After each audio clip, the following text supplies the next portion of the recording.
Hello everyone, Alexa here, and I'm feeling slightly dramatic tonight, so that might come across in this intro. But tonight I'm doing something a little bit unhinged, and by tonight I mean over the next 24 hours. Also, this is a very gray setup with my t-shirt, my couch, and my curtains, but it just makes my face pop more. But so, as you saw from the title, I'm doing a 24-hour readathon, my very first one. I have quit my job. I've been unemployed for 2 days, and I am already losing it. So what better thing to do with my time than read for 24 hours straight? We will see what happens. I am planning to do the 24-hour readathon where it is 9:30-ish now, just before, and I'm gonna set the timer to end at 9:30 tomorrow night and see how much I've read. I know a lot of people right now are doing the thing where they'll set their timer and see how long it takes them to read for a cumulative time of 24 hours, but I'm not doing that. I want to do the old-fashioned, let's sleep deprive yourself, because what else do I have to do with my time? Not much, but so I might end up sleeping a little bit. I am a tired girl. I like my sleep. But I'm hoping to sleep deprive myself a little bit because that's healthy. But so to get started, I wanted to do a little bit of a potential TBR in theory what I might read, but we're getting wild tonight with a 24-hour readathon. Who knows what could happen? Who knows how much I end up abandoning this and just sleeping? But so, I have no idea how much I'm gonna read. I don't know how much I'm gonna want to bounce between books. I don't fully know what I'm gonna end up doing. I might go back and work on the still in progress patio out back, and then I'll find an audiobook, maybe of one of the books I'm already reading, maybe something entirely different. For audiobooks, I like books that I don't have as much interest in paying strict attention to. Since I zone out a little bit sometimes, and I usually am doing something else in the background. That was back when I was working at various office jobs, so we'll see what happens with this. It's about time I switch away from my true crime podcast, because now I'm starting to get a little bit spooked and scared. A good audiobook might be just what I've been needing. But so on to the books I'm tentatively looking at reading. So this one's a definite Republic of Thieves. It's the third book in the Gentleman Bastard series by Scott Lynch. I've already a little over 100 pages into this one, and I'm loving it. I love the Gentleman Bastard series, Locke Lamora. I see myself probably an alarming amount in him, but that's more about Alexa if you read it and are now slightly horrified. I think I'm also going to do summaries of these books when I do updates on them. If I read them, I honestly don't know what most of these books are about right now. It's really just vibes operated. As you might have gauged so far by now, I don't like to read book summaries that much anymore, especially if they're already on my book cart. They operate really of I know I wanted to do at some point. I probably read your summary at some point, or I liked your author or the series, and I don't remember anymore, but it's like, all right, let me just get right into it. That's where I'm at in this current stage of life. But so what else I have? I picked mostly short-ish books. I think I'm gonna want to switch away from the Gentleman Bastards book at some point, just since it is such a heavy, dense, high fantasy. When I'm getting tired, I feel like I'm gonna want shorter things. I feel like I want to get through quantity a little bit. I am about 5 books behind on my Goodreads goal, and while that is not the arbiter of everything, I feel good ticking off the little boxes and getting my goals met, etc. So catching up on that would be a bonus. All right, but so next on my potential TBR, I have Artificial Condition by Martha Wells, the second Murderbot book. We have a lot of sequels already on this list. But so it's a nice short novella, very entertaining. I think me being slightly sleep deprived would potentially benefit from that book. How to Become the Dark Lord and Die Trying by Django Wexler. There goes my bookmark. Maybe this is a good time to try and finish it. A little bit of a lighter, funnier fantasy that I'm already halfway through. Then we have a historical fiction to mix it up, The Spectacular by Fiona Davis. Radio City Music Hall, I think 1920s-ish, so always a good time. Nice middle length, a little bit heavier, but I think it's under 300 pages or something. Yeah, it is 356 pages, big font, so I should be able to get through that pretty easily. Then I have Made for Each Other by Lynn Painter.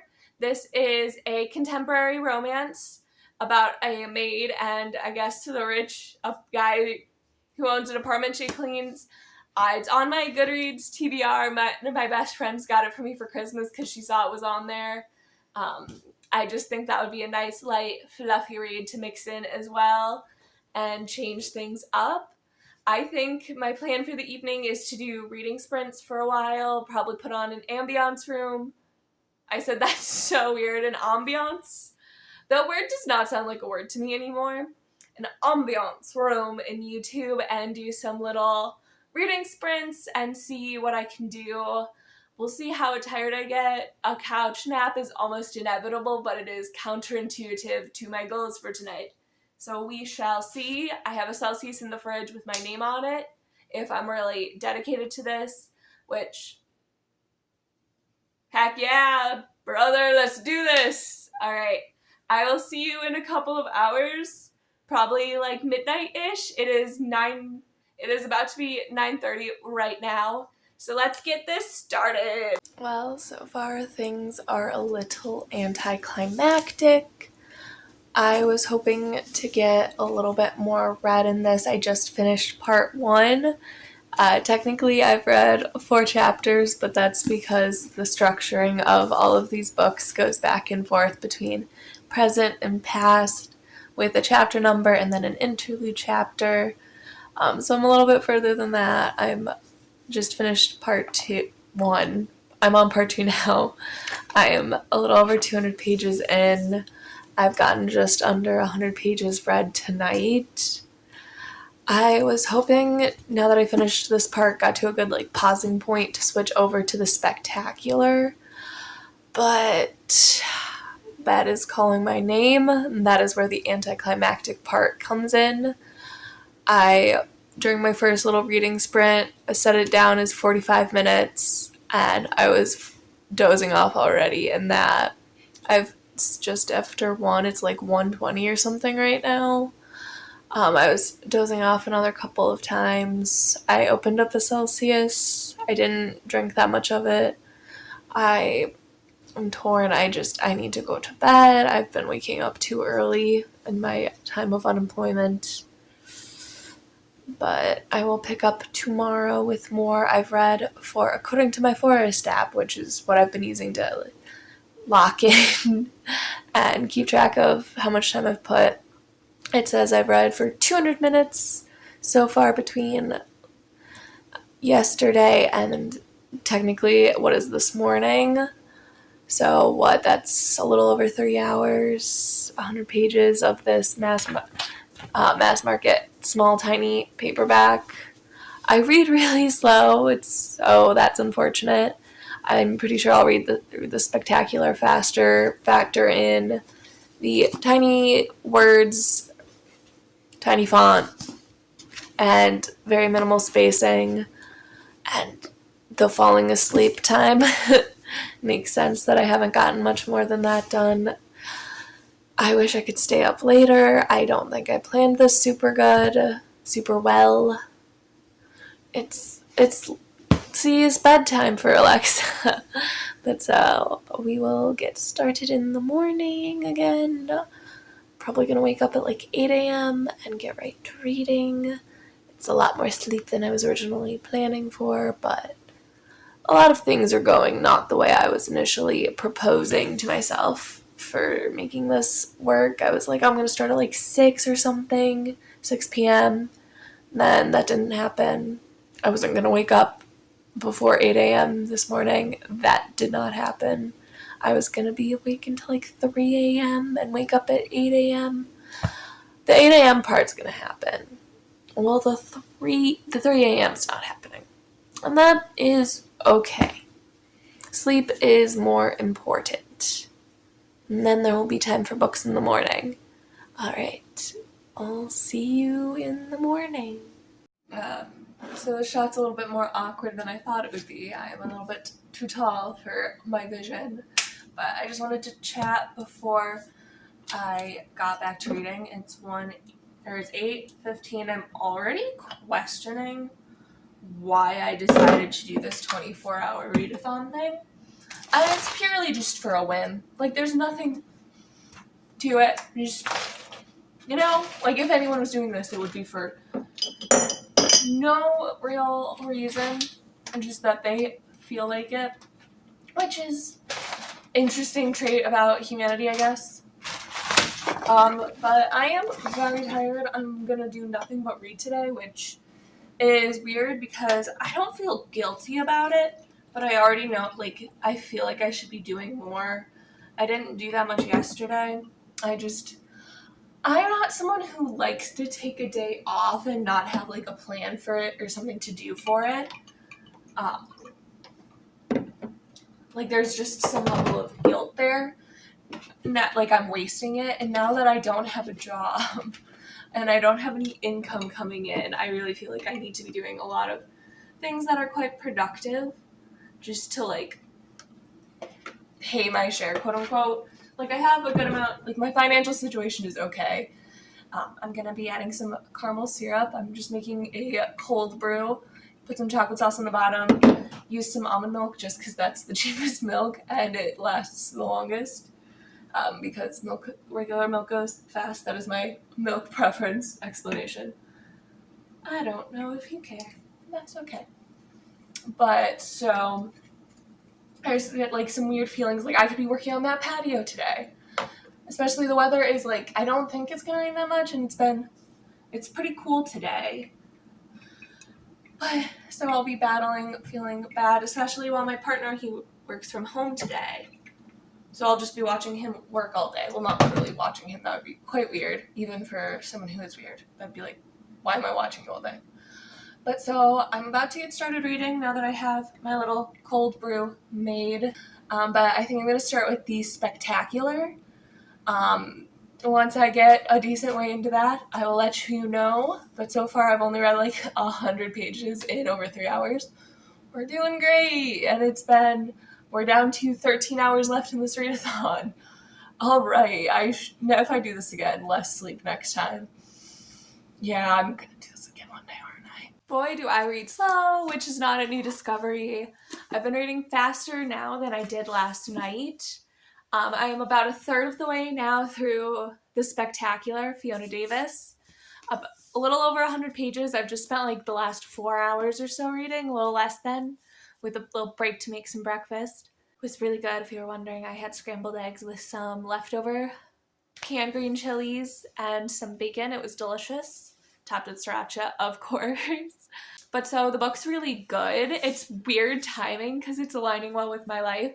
So it follows this story of a young woman, Marion, who's 19 and becomes a rockette, which is not to the approval of her father, and her boyfriend at the time, also not super thrilled about it. It causes some estrangement. It flashes between a timeline set in the 1950s where she is this rockette and a time in the 1990s where she is going back to Radio City Music Hall for the 60th anniversary of the Rockettes, where there's some kind of big mistake, accident, or horrible thing with smoke and fire and an injury or something, it seems, from some Christmas radio, or the Christmas show, the Christmas Spectacular. A few years were alluded to that. We don't quite know what happened yet. I have my suspicions. Fiona Davis is laying down a really nice foundation where I'm guessing at things that are happening, and I think I'm right. Obviously, it's too soon for me to know for sure that I'm right. I'm really enjoying this. In a lot of ways, this book is reminding me of the author's writing of The Seven Lives of Evelyn Hugo and Carrie Soto, whose name is escaping me. I can't remember. I've only ever read Carrie Soto, the full title also escaping me. And I've heard a lot about Evelyn Hugo, The Seven Husbands of Evelyn Hugo, which I eventually want to read, but it's giving me very similar vibes to that and how she writes, which again could be loosely unfounded. So if you liked that, I recommend this. I'm really enjoying it so far. I'm excited to finish it out, but I wish I read faster. This is not going very fast. Like the book's going fast and I want to keep reading it and stuff, but I just read so slowly. So now as we're heading into the afternoon, it's about 12:30 or so. I'm going to go outside. I just downloaded the audiobook, The Ornithologist's Field Guide to Love, and I'm going to listen to that a little bit while I do some work on the patio. Potentially going to take a little break since I think my partner's going to come out and sit with me for a bit while I work on that, and he has lunch. But I'll check back in another few hours. We'll see if I finish anything. I'm sorry the lighting's not great, and I also apparently have a really, theme of matching my wall for this video, or, the background with my shirt, but here we are. I was expecting / ambitious to, I was trying to do another update before this vlog sometime in the mid-afternoon time, late afternoon. That didn't end up happening. I did go out and work a little bit on the patio. Swiftly went in because that patio is going to be the death of me. I am not having fun with this project. I just want it to be done. I am ready to cut corners just to get it done. I did go out there for maybe 20 minutes, pour some bags of sand, come back inside, start reading my book again. Didn't even listen to A Field Guy's Guide to Ornithology. Title I am butchering. I will correct it here. I did then read some more of The Spectacular, then went back outside once my partner had finished up working, and did start listening to the Ornithologist Field Guide to Love. I'm now 11% into that. It was quite funny. I am easy to make laugh out loud, which is a trait I love about myself. But I was laughing out loud. It was okay. It was fine. I'm glad I'm reading it via audio. I don't latch on to audiobooks as much. It's fine so far. It'll be great to listen to while I'm driving. Switch up from the true crime podcasts I've been a kick on, and give more time for my history podcast just to release more episodes. Same with the true crime one, really. But so, excitingly, I finished The Spectacular by Fiona Davis. I gave it 3 stars. I need to start reading book descriptions again, especially if it's been a few years and not just necessarily operate on vibes. For sure, sometimes operating on vibes is great, but with this one, I loved the first 100 pages or so before it got into the bomber, which is the biggest part of the plot for this. I thought it was going to be about the dancing and being a rockette and just the Taylor Jenkins Reid vibes of it. I think the writing still in some ways was very Taylor Jenkins Reid-esque, but it wasn't. It went away from what I would normally expect from her plot lines. It was fine. There's 2 timelines in this book, briefly. As I had mentioned, the 1992 one is very much, there's only 3 or 4 chapters in the whole book. Maybe 5, but very small amount of chapters dedicated towards that timeline, and I just think they were unnecessary. I think they actually detracted a little bit. I think this is a book that, even accounting for the bomber plotline, which profiling made a appearance, which I'm fascinated by criminal profiling. I think it's so interesting. I love that sort of stuff. But I got just the bombing plotline. I wanted more of the rockette stuff and the ideas of blending in with a group versus standing out. I thought and exploring beauty, especially between Judy and Marion. But I feel like that kind of didn't go too far. I think a lot of the stuff I would liked the most about this book kind of went away. The true crime, not the true crime, it wasn't quite. It's based on the true crime. It's based on a real crime, or I guess a real incident of the Mad Bomber of New York City back in, I think, the same time period. I think those elements were a bit weaker. They weren't bad. They were enjoyable. I saw when I left my review that this has an average of 4.07 stars on Goodreads, which is fairly high. I can totally see why a lot of people enjoyed this, especially if you went into it expecting the whole bomber plotline. That was most of the book. It was, but I wasn't blown away by it. It was more of just like, I want these other parts, which is unfair of me a little bit, because if I had just read the description, I would have known that that's what I was getting myself into. But I give it 3 stars. 3.5 on another day. I'm just judgmental today. Oh, what's new? I am a harsh reader lately. But so wrapping up my first 24-hour readathon. It is just after 10 now. I finished this just before 9:30, called it there. So my thoughts. I don't know if I understand fully why people do this. I think I'd be a lot more into doing this whole 24-hour readathon if I think I might have also just planned it poorly. When I've seen YouTubers do this, I was like, oh, this seems so fun. But I live with my partner, and I was like, I'd rather just be hanging out with him some of this time than just reading for 24 hours straight. I have projects to work on. Maybe if I had done this in winter when it wasn't as nice out, maybe I'd be more like invested in reading the whole day, which I mean, I did that anyway. I also read, but so if there was like, or if this was like a community thing going on, I think I'd be more interested in having even just digitally other people doing the same sort of thing at the same time with similar like goals and challenges. I think maybe that would have been better for me. I also think I just read too slow for this 24-hour readathon to make me feel the way I hoped it would.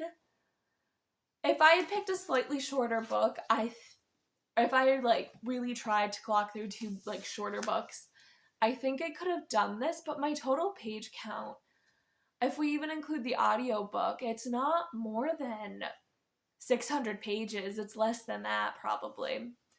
It's 200, it's 100, oh, it's more, it's less than that because I thought I had read more in Republic of Thieves than I did. I only read like 500 pages maybe for this whole day. 350 in the Spectacular, 100 pages in Republic of Thieves, and then whatever 10% is in the Ornithologist field guide book. So I wanted to feel really like I cranked out a bunch of things. I'm still super behind on my reading goal. Which I also like, I slept for like 6+ hours. I don't know. I wrote flaws. I just don't think I'm the best person for this. Because there's an ideal person for 24-hour readathons. It was fun to try, I guess. I'm glad I did it. I don't think I'm in a rush to do it again. I do think eventually, probably winter is the time to do it. But I think I want to try it again and really like, no, don't sleep. Or like if you do sleep for like 2 hours. I don't know. I'm probably going to do one again one day, aren't I? I probably won't. Who knows? I like sleep and I read slow. And these were not my lessons. I don't know. I don't need a lesson from this again. This was my crack at it. I could have done better. I think the next time, I think I'm going to compare a 24-hour readathon where I'm literally just reading, like doing the timer thing, where I'm just calculating 24 hours. I will also put in on the screen my little Forest app stats from the past 24 hours to show how much time I spent reading, more or less. There were a few times, especially at the end, where I didn't calculate on the Forest app how much time I was spending reading, and I didn't do it for my audiobook, but it's an audiobook. It kind of tells you how far you listen to it. That's all for now. Thank you for watching. I will see you next time with something probably less weird and unhinged. This wasn't as unhinged as I thought it would be, but that C'est la vie. Alright, bye!